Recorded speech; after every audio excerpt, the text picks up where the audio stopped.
Chris, let's touch on the calendar for a moment for next year and say the mix of permanent circuits versus street circuits. I absolutely love racing on street circuits. Do we have too many of them, do you think, or is the mix, about right? I reckon it's pretty good. I mean, I love the fact that we bookend the championship with 2 street tracks. I think it creates much more of a big event awareness as well.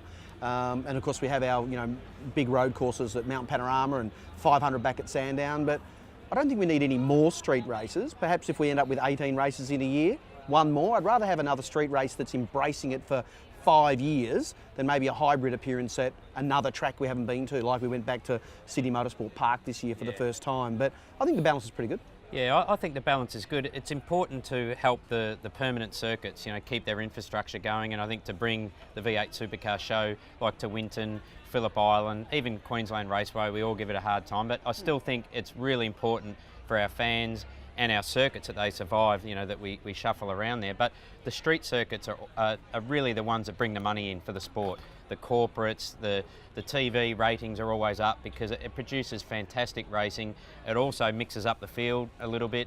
The drivers have got to drive the cars differently. So personally, I'm a massive fan of them, as long as we just don't lose sight of supporting those tracks that have been there from day one and still need to exist and facilitate other levels of motorsport, right from club level right through to V8s. Yeah, I agree. I wouldn't like to lose the staple circuits we've had for a long time, and who knows what the future might hold for Sydney Olympic Park as well. Currently bookends the championship. Will it do for the foreseeable future?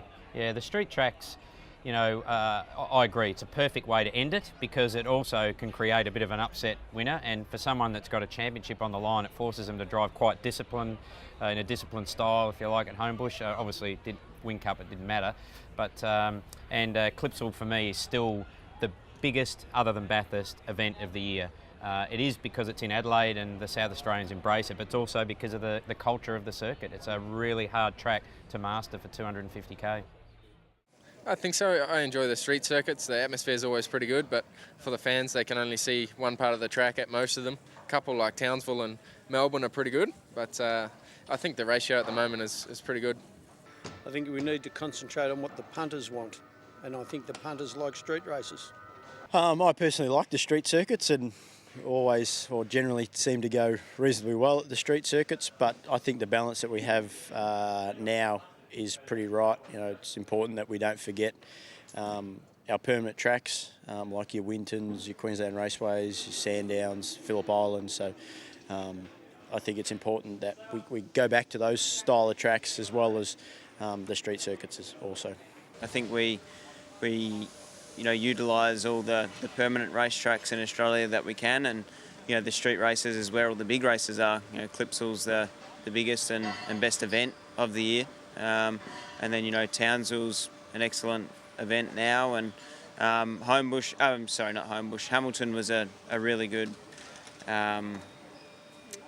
format and an event, but that just didn't seem to work for whatever reason, and obviously I think they just provide a lot of excitement and entertainment, which is definitely what the sport needs.